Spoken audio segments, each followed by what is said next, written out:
एका दादाने मला प्रश्न केला, तुम्ही म्हणता संत जगाचा उद्धार करतात, संत समाजाला तारतात, जर ज्ञानोबारायांनी सकल संत समाजाला तारलेला आहे तर आजही या जगात नास्तिक का?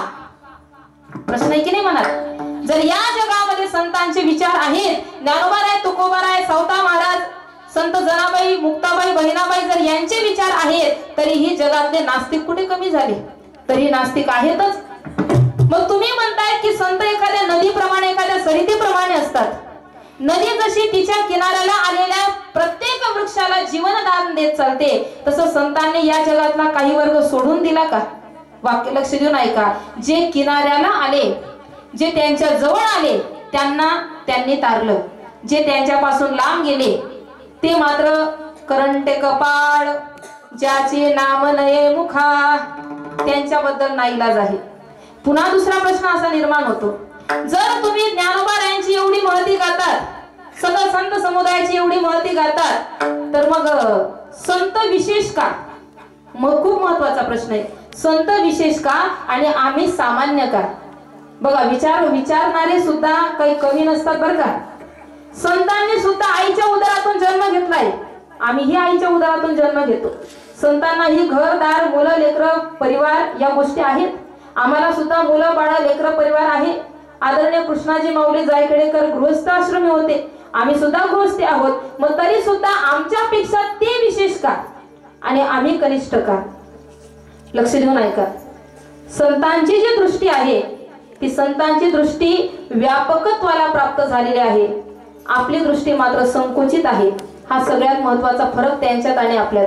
हेही लक्षात येत नसेल, अजून सोपं सांगते. महिला मंडळ घरी पोचले का? हा, तार बसा बरं थोडं. असं मी काय नवरदेव ना बाप घोडे उन्हाना असं ना असं काय म्हणावणे बरं. हा, माझ्याकडे काही ती अपेक्षा तुम्ही ठेवू नका. लक्ष देऊन ऐका मला काय म्हणायचे. कारण तुम्ही जे 2 तास इथे देताय ना, ते 2 तास मनोरंजनासाठी द्यायचेच नाही. आपली ऐकण्याची क्षमता आपण चांगली ठेवली पाहिजे. आम्ही ते आलो ना तर काहीतरी चांगलंच घेऊन जाणार. आम्ही मुलगा जर रडला तर मुलाला गुल्फी घ्यायला 10 रुपये देत नाही. इथे तुम्ही हजारो रुपये जर दान करत असतील तर त्याच्या बदल्यामध्ये फक्त विनोद घेऊन जाऊ नका, चांगले विचार घेऊन जा. आणि आमचं जीवन सर्वसाधारण का? जसं त्यांच्या शरीरात रक्त तसं आमचं आहे, त्यांचा हाडामासाचा देह तसा आमचा आहे, त्यांची लेकरं बाळ तशी आमची आहेत, त्यांचा संसार तसा आमचा आहे. मग आमच्यापेक्षा ते विशेष का? याचं उत्तर मला तुम्हाला द्यायचंय. का त्यांचं आम्ही ऐकलं पाहिजे? झालं असं, घरात पाहुणे आले. आल्यानंतर आता घरातली साखर संपली होती. आता पाहुण्यांना बोलवणारा माणूस सुद्धा तुमच्यासारखाच होता, मोठ्या मनाचा. नेमकं त्या बस स्टँडला जोडे घर. गाडीतून कोणी पाहुणा उतरला, या हो नान भाऊ आमना घरने पाहिलाय द्या, या हो दादा भाऊ आमच्या घरी 1 कप चहा पिऊन घ्या. असं मोठ्या मनाचा तो माणूस मोठ्या मनाचा होता, पण बाई फार डेंजर होती. घरापुढे 10-12 चपलांचे जोड काढलेलेच राहायचे. इतके पाहुणे, कंटाळली बिचारी त्या पाहुण्यांना. आली 1 ट्रक भरून पाहुणे मंडळीची. या बाबाने घरात आरोळी मारली, अगं लवकर 20 कप चहा ठेव. तिने कपशीच ना शिकच उपटी तिथं खाली. तो म्हणे, का ग काय झालं, तुला काय चक्कर येत आहेत की काय? ती म्हणे, मला नाही, तुम्हाला चक्कर आले पाहिजे. सकाळ झाली तेव्हापासून पाहुणे पाहुणे पाहुणे पाहुणे चालू. इथे काय कारखाना आहे का साखरचा? घरामध्ये साखर नाही, आता तुमचे पाहुणे जाणे तुम्ही जाणे. त्याने सांगितलं, अगं वेडापणा करू नको, मी काल रात्रीचे ऊसाचं ट्रॅक्टर बनवून मागच्या गोडाऊन मध्ये टाकलंय. मग म्हणे, साखर कशापासून बनते? पहिला मंडळ बोला ना. असं, साखर कशापासून बनते? ऊसापासून बनते. अगं काय वेडापणा करते, साखर घ्यायला जायची गरज नाही. ऊसाचं ट्रॅक्टर भरून टाकलंय, पटकन मस्त त्या ऊसना दाखला तुकडा कर आणि ठेव म्हणे बोगन बच्चा. चालेल का असं? बोला ना. तुम्ही म्हणशात, बाई का कथा चावड लागली. साखर ऊसापासूनच बनते, पण ऊसाने चहा ठेवला जात नाही. बरं, मग जर ऊसामध्ये साखर आहे तर मग ऊसापासून चहा का बनणार नाही? त्याचं उत्तर असं आहे, ऊसात साखर आहे पण साखरेचं प्राकट्य नाहीये. काय सांगायचंय मला? ऊसात साखर आहे पण साखरचं प्राकट्य नाहीये. जोपर्यंत कारखान्यातून ऊसाच्या साखरची प्राप्ती होत नाही तोपर्यंत चहा ठेवता येणार चहाचा आस्वाद घेता येणार नाही। त्या पद्धतीने संतांच्या अंतःकरणामध्येही भगवंत आहे, आमच्या अंतःकरणातही भगवंत आहे। गंमत इथंच आडते की संतांच्या अंतःकरणातल्या भगवंताचं प्राकट्य आहे, आमच्या अंतःकरणातल्या भगवंताचं प्राकट्य अजून आम्ही पाहिलं नाही, म्हणून ते आमच्यापेक्षा विशेष आहेत। विठ्ठल आम्ही का ज्ञानोबारायांचं ऐकावं, आम्ही का तुकोबारायांचं ऐकावं? आमच्या ज्ञानोबारायांनी तर तू देव पाहिला सज्जन हो। अनंत रूपे अनंत वेशे देखिले व्याध्यासी, अनंत रूपे अनंत वेशे देखिले व्याध्यासी, पावर कुमारी वरू गुण मारावी केसी, पावर कुमारी वरू गुण मारावी केसी, देखिला माये देवाचा देव, विठ्ठलाचा देह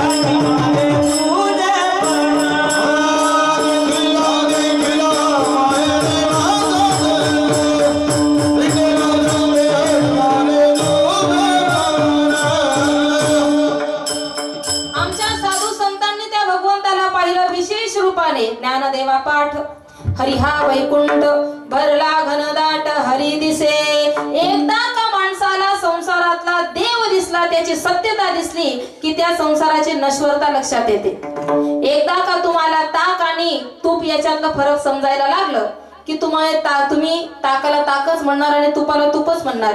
जोपर्यंत माणसाला ओरिजिनल वस्तूची किंमत कळत नाही तोपर्यंत डुप्लिकेटच्या मागे माणूस पळतो, नाही का? आता सध्या गंमत अशी झाली, ओरिजिनल सापडणं फार अवघड झालंय। आता लोक बेंटेक्सना मागे जास्त पळतस। बघा आमच्या महिला मंडळ सोन्याच्या वस्तू लॉकर मध्ये ठेवतील आणि बेंटेक्सच्या घालूनच लग्नात जातील, बरोबर आहे ना? तसं या परमार्थिक क्षेत्रात सुद्धा झालंय। आम्ही विचार कुणाचे ऐकतो? जी फक्त बाहेरची पॉलिसी चालू आहे, जी बेंटेक्स सारखं चमचम चमचम चमकतंय, आम्ही फक्त त्याला परमार्थ म्हणतो। पण आमच्या साधू संतांनी जो परमार्थ सांगितला तो कुठं लपलाय आता? आम्ही कधी विचार केला? काकड आरती माऊली का नित्यनेम करायचे? काकड आरतीचा कशासाठी? कधीच विचार करत नाही सज्जन हो। हरिपाठ का म्हणावा? कधीच विचार केला नाही।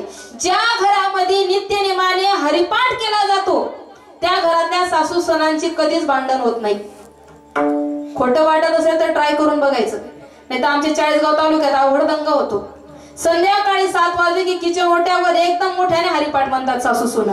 तर त्यांची सासू सुरू करस धोंडासारखा धोंडा इन बापले लाज नाही वाटली, मन पोऱ्याला अंगठी करी नाही, मन आंडोला असं नाही तर त्यांची मनस तुने का ठेव होती, असा त्यांच्या हरिपाठाची सुरुवात होते। मग तो हरिपाठ असा होतो की बस घरची मंडळी पाणी पिऊनच झोपते, त्या भाकरी तशाच पडतात त्यांच्या। जर तुम्हाला तुमच्या घरात शांतता ठेवायची असेल तर आज सगळ्या महिला मंडळीने ही गोष्ट लक्षात ठेवा। घरामध्ये लक्ष्मी नांदावी असं जर वाटत असेल तर घरातली भांडण कलह आधी थांबला पाहिजे।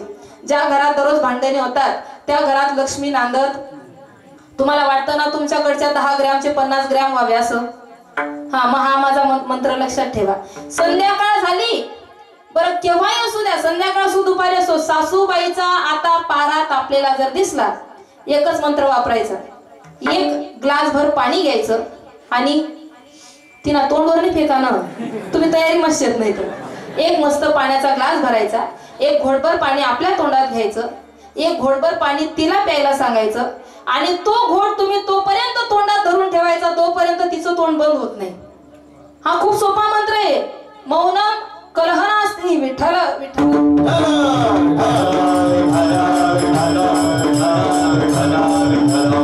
बरं इतरांचं जाऊ द्या, माझं नवीन लग्न झाल्यानंतर पहिल्याच मोडला कोणीतरी पाहुणे घरी येणार होते।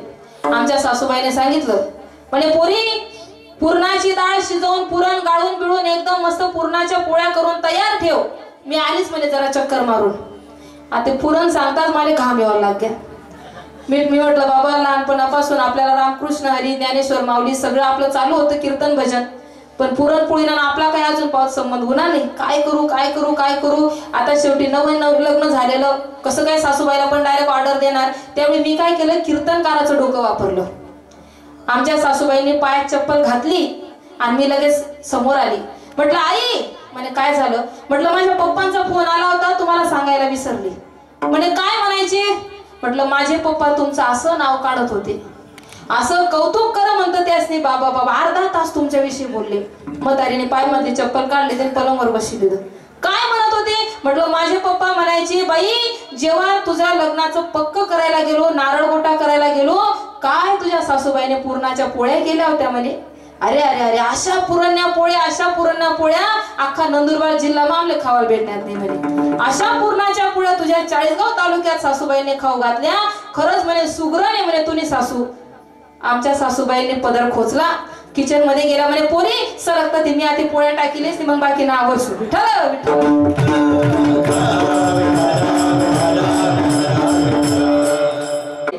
तर नक्की माणसाने ऐकावं. कुणाचं ऐकावं, काय ऐकावं, कशासाठी ऐकावं, या सगळ्या प्रश्नांची उत्तर मी तुम्हाला देणारच आहे. पण तत्पूर्वी आज ज्ञानोबा राय जे तुमच्या माझ्यापेक्षा विशेष आहेत, ज्यांनी अंतःकरणात असलेल्या नारायणाला चराचरामध्ये पाहिलंय, असा शाश्वत परमार्थ करणारे ज्ञानोबा राय तुम्हाला मला अशाश्वत असणाऱ्या या संसाराची सत्यता दाखवतात अभंगाच्या प्रथम चरणात.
फार गोड गातात महाराज.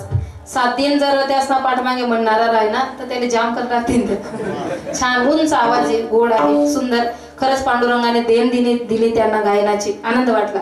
माऊली म्हणतात, साते आलिया वळंगा शारंग धरू नाही तरी संसार जाईल रया. म्हटले बाळा तू ज्या संसाराला माझं म्हणतो, शाश्वत म्हणतो, तो संसार मुळात तुझा नाहीच. कारण एक दिवस असा येतो, याच संसारातले माणसं तुला खांद्यावर घेतात, स्मशानामध्ये पेटवून येतात आणि पूर्ण पेटला की नाही हे पाहण्यासाठी 3ऱ्या दिवशी सारी बघायला येतात. बरोबर आहे ना? तुमच्याकडे हीच पद्धत आहे का? पहिल्या दिवशी पेटवून येतात आणि मग 2ऱ्या दिवशी 3ऱ्या दिवशी तिथं चेक करतात पुरा शिलगी का थोडाफार राहिली. मग काय कोणत्या पद्धतीने प्रेम करतात हे लोक आपल्यावर? किती प्रेम करतात सज्जनावर. जिंदगी एक किराए का घर है, एक ना एक दिन बदलना पड़ेगा, मौत जब तुझको आज लेगी, घर से बाहर निकलना पड़ेगा. सुंदर म्हणतात सज्जनो. सांझ के बाद होगा सवेरा, देखना है अगर दिन सुनहरा, पाँव फूलों पे रखने से पहले तुझको कांटों पे चलना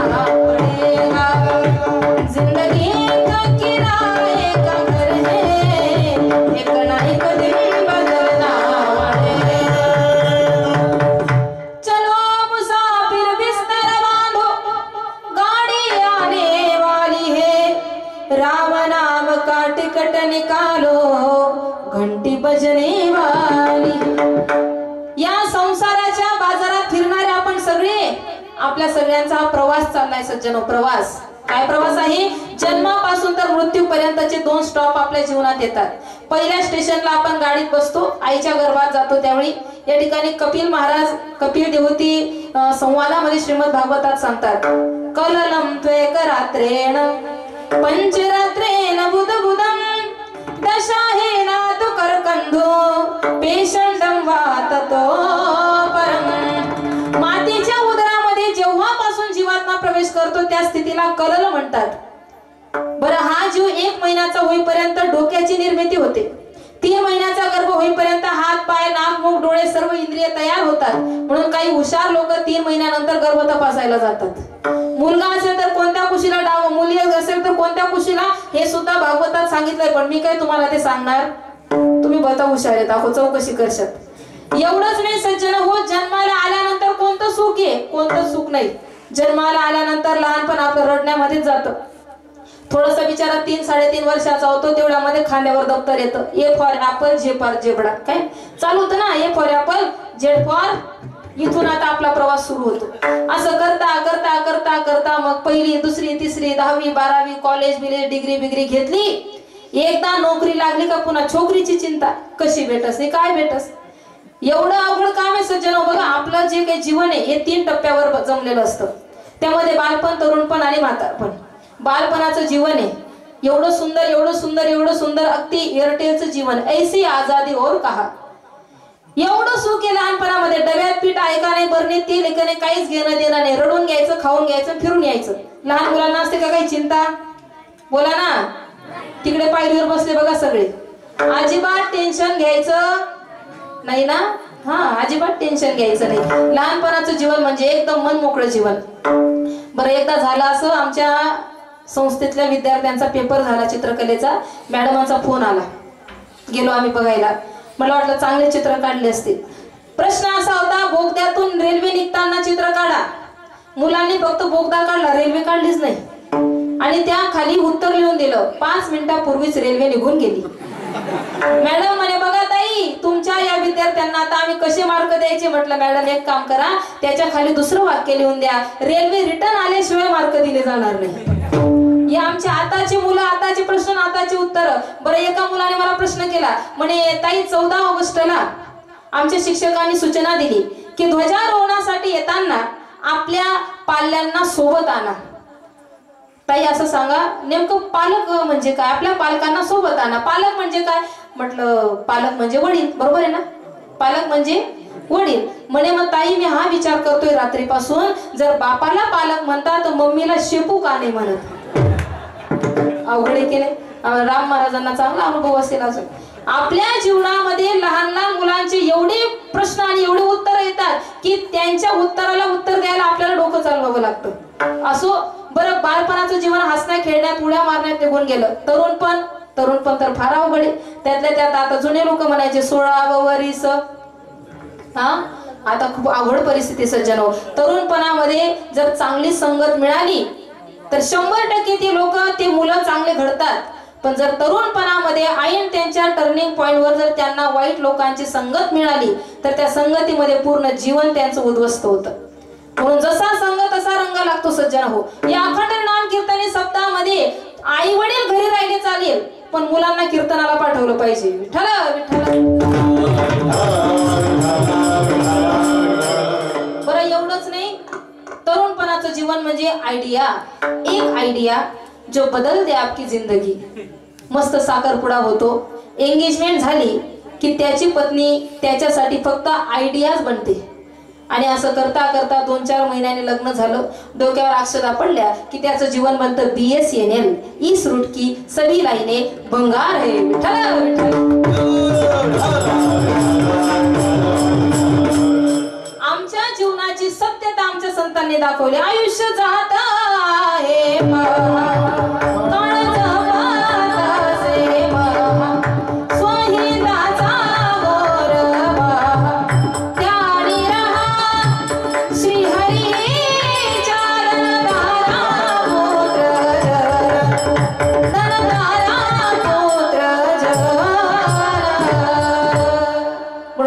ज्ञानोबा सांगतात, आलिया वळंगा शारंग धरू.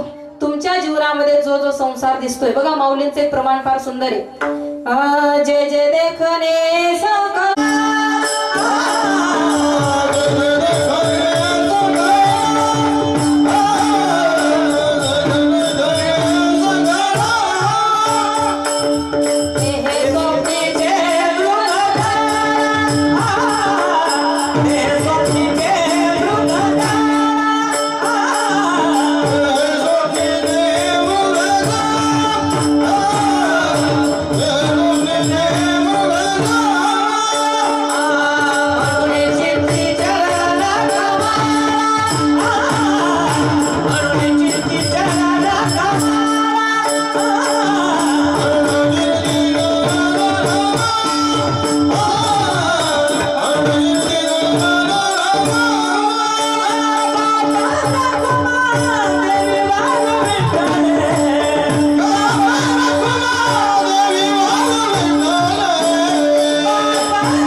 देवी वराचे. महाराज, जे जे दिसतो ते ते सगळं जर खोटं आहे तर आम्ही ज्या माता पित्याच्या पोटी जन्माला आलो, आम्हाला ज्या परिवाराने लहानाचं मोठं केलं, आम्हाला ज्या मित्र परिवाराने सहकार्य केलं, त्या सगळ्यांचं आमच्यावर असणारं प्रेम काही खोटं आहे का? माऊली उत्तर देतात दुसऱ्या चरणात.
कवनाचे गणगोत मृग जड भरत जाईल रया. माऊली उत्तर देतात, या जगामध्ये जर सर्वच खोट आहे तर मला असं वाटतं माता पिता सुद्धा दोन प्रकारचे आहेत.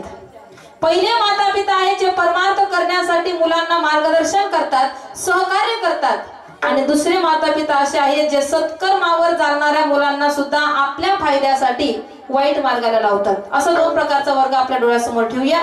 सगळ्यात पहिला क्रमांक जर येतो तर फार सुंदर वर्णन करतात. पहिले माता पिता मुलांना शिकवतात, बाळा हरिपाठ केला पाहिजे, बाळा कीर्तनाला गेलं पाहिजे, बाळा भजनाला गेलं पाहिजे. या वासखेडी गावातील समस्त महिला मंडळाला मला एक प्रश्न विचारायचा आहे. विचारू का? शेत ना?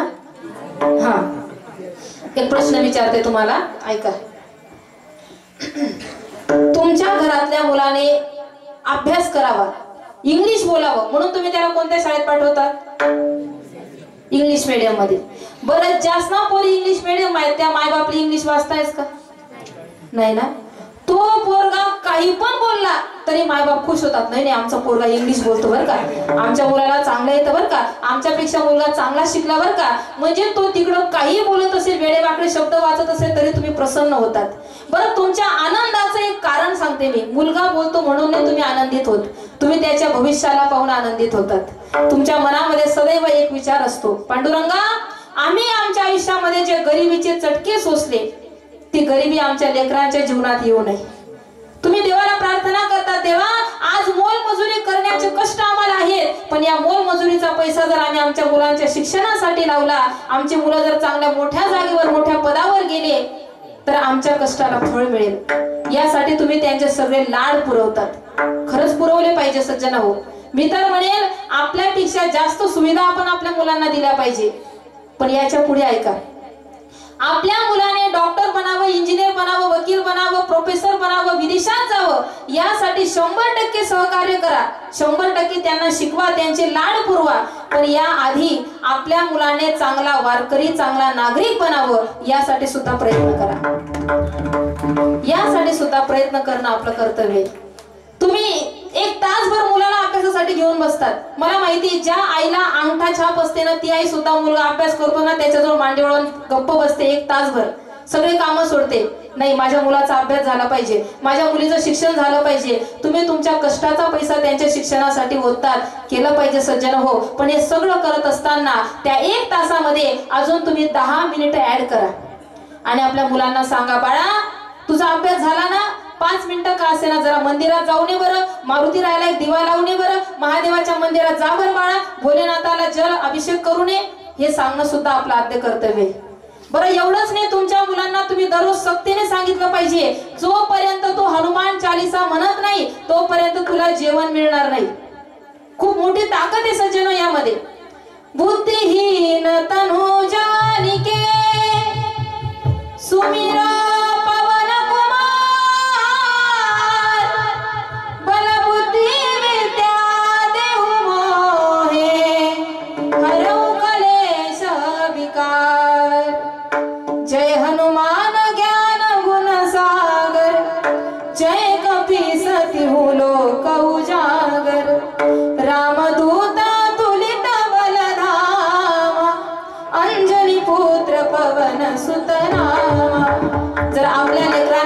विद्या आणि बळ प्राप्त व्हावं अशी इच्छा असेल, बघा घरात मुले तोपर्यंत तुम्ही त्यांचं संरक्षण करू शकतात. पण मुलं बाहेर शिक्षणासाठी गेल्यानंतर जर त्यांचं कोणी संरक्षण करत असेल तर ते आमचे हनुमंतराय आहेत.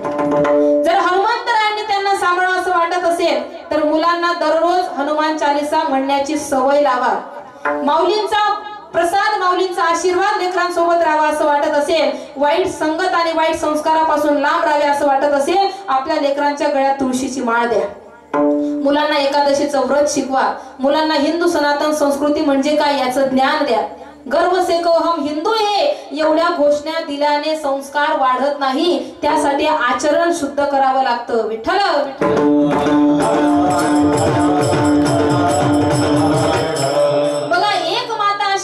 आपल्या मुलाला शिकवते. आमच्या मदालसा मातेने सांगितलं, बाळा हा देह नाशिवंत मलमूत्राचा बांधा, वरी चर्म घातले रे कृमी कीटकाचा रवरव दुर्गंधी रे अमंगळतीचा स्मरित हरिहरा शरण जाई गोविंदा. हे बाळा त्या हरिहराला स्मर, त्या गोविंदाला शरण जा, तुझं कल्याण होईल.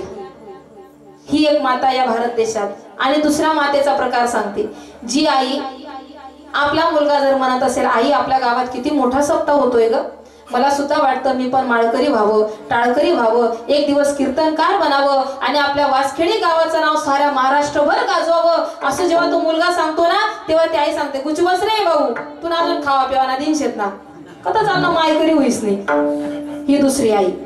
म्हणून ज्ञानोबा राय सांगतात की अशा माता पित्यांपासून लांब राहावं. अजून एक मुद्दा सांगते तुम्हाला, वर्णन फार सुंदर करतात. प्रल्हादे जनका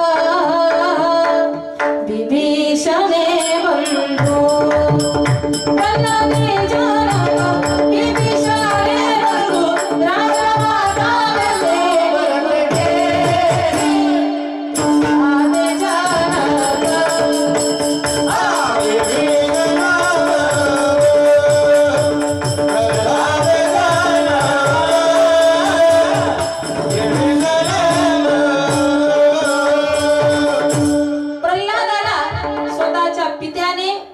परमार्थापासून लांब केलं, आवडला नाही. विभीषणाला स्वतःच्या भावाने अधर्म दाखवला म्हणून तो भाऊ आवडला नाही. एवढंच नाही, भरताला स्वतःच्या आईने मोह लालच दाखवली सिंहासनाची म्हणून ती माता आवडली नाही. आज ज्ञानोबा राय जवळजवळ अशाच माता पित्यांविषयी सांगतात की बाबांनो हे सुद्धा तुमचे नाहीत, हे सुद्धा तुमचे नाही. बरं अजून एक प्रमाण आमचे संत फार सुंदर देतात. आमचे जे काही माता पिता आहेत आमचे कुठपर्यंत आहेत ते किती दिवस ते आम्हाला सांभाळणारे आहेत. बरं स्मशानापर्यंत सोडून देतील त्याच्या पुढचं काय? माता पिता बंधू बहिणी